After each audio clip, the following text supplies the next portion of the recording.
All right, guys, good morning. We are going to start Unit 8 today. Unit 8 is on probability and statistics, or probability and sampling. You'll notice there's a lot of different terms there. We're going to have to talk about probability, experiment, simulation, outcomes, okay, populations. And I'm hoping we can get pretty close to the end of this, but this will definitely be the last unit. So we are on page 7 of the orange book now. First question simply states, Andre and his dad have been fishing for 2 hours. They caught 9 bluegills and 1 perch. The next time Andre gets a bite, what kind of fish do you think it will be? Okay, well, out of the 10 fish he caught, 9 were bluegills. So probability is that we will probably, right, probability, get another bluegill. Is it certain? No, but it would give us our best shot to catch the next fish would be a bluegill, because out of the 10 we caught 9 bluegills. Okay, so I'm going to say bluegill, and then however you would like to explain it. Okay, they have caught the most bluegills thus far. The next one will probably be a bluegill. However you want to phrase that is perfectly fine with me. Okay, number 2 is going to be a little different because obviously it's tough to play this game with a group when you are at a distance. So it says everyone in a group. I'm just going to draw those for you without looking in the bag. You're going to take out one of the items in the bag and then show it. If the block is the same color as the bag, round 1 you get 1 point, round 2 2 points, round 3 3 points, and then everybody would draw. Okay, so you're basically just going to draw 1 and write down if you scored or not. Okay. So let's do that. Okay, what color? My book is kind of falling here. Okay, what color is the bag? So we're going to start off with the red bag. So write down red. And then I'm going to see if I score points. So I'm going to reach into this bag without looking, and I'm going to pull out a yellow. So that would be no points for me. Now I'm going to pass it. We'll just do 2 people here. Reaching in. And this time I got a red block. Okay, so I got a red block. So I get was it 1 point for round 1? Okay, 1 point. Next bag.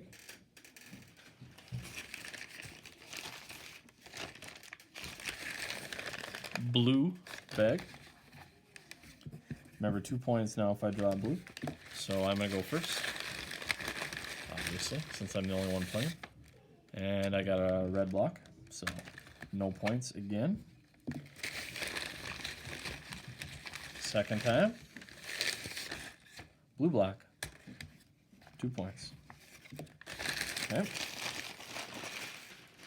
And that leaves us with round 3 green bag. So again, we're going to draw. If I get a green, I get a point. White. So scored a 0 on that one. Reaching in the green bag again. He also got a 0 for a total of 3. So it's tough to know now with only 2 people playing, but which one do you think had the most red in it? Do you think the red bag had the most red since I drew 1? Do you think the blue bag had the most blue since I drew 1? Do you think the green bag had the most green since neither person drew 1? So again, it's tough to see. Could give you a little more info, but we're just going to take a look at the bags. So this is the red bag, the first bag. Here was what was in the red bag. Okay, so 2, 4, 6, 8, 10, 12. There were 14 cubes in there. And 4 of them were red. Okay, so 4 out of the 14 were red. So this person drawing one, that's pretty good because there's a lot non-reds in there. And now let's look at the blue one.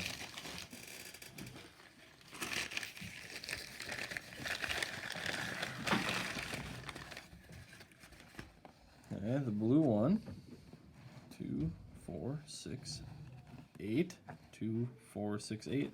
So there were 16 blocks. Half of them were blue. So I had a 50% chance of drawing a blue. This person succeeded. This one did not. And green. Now, just with only 2 people playing, again, it's hard to see with only 2 draws. But I'm guessing there's not a lot of green in here. Or are there a lot of greens and I was just unlucky?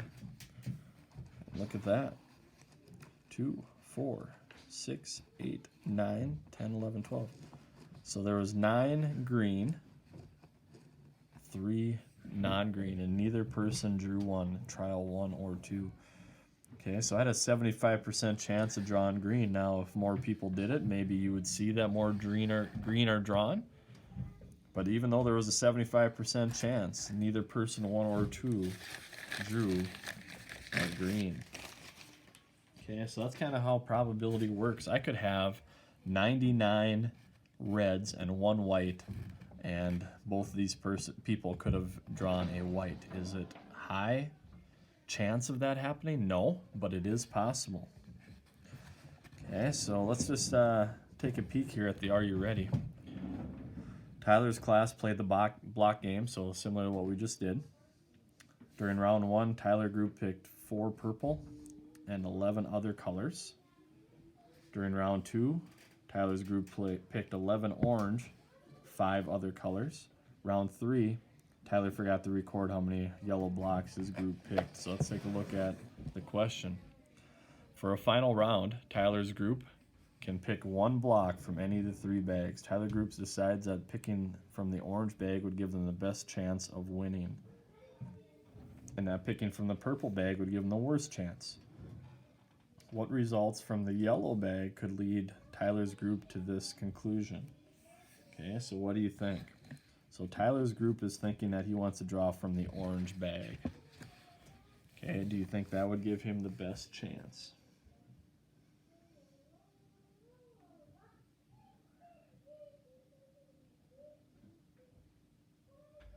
Okay, well, I'm guessing nothing stood out with the yellow bag since he doesn't remember. Okay, so that one we can't really, if he would have drawn all yellow, he probably would have chosen that bag. But looking at this, so they picked 4 blocks, so 16 people drew out of the bag and they got 4 purple out of the purple bag. 16 people drew and they got 11 orange out of the orange bag. So I would agree with Tyler's assessment that the orange would be the most popular, give him the highest probability. Again, unless he drew so many yellows he couldn't count them, and maybe they were all yellows. But based on this information, I would agree with Tyler. Okay, on page 9 here, guys, here's a good little summary. And then your homework starts on page 10 and 11, so 5 questions to start. The first few are on probability. Question number 4 here is put them in order from least to greatest. You have fractions and decimals, so you better make them all fractions or all decimals to compare them. And then 1 problem for surface area. Okay, use our formula we talked about last unit. Perimeter of the base, here's your base, times the height. I'll write it down for you. Surface area. Area of the base plus area of the base. Again, the base is right here. Plus the perimeter of the base times the height. That would give you the total surface area. This is top and bottom. This is all the sides. And then add them up. All right, that is it for today. You guys continue to stay safe and healthy, and we will talk to you soon. Bye-bye.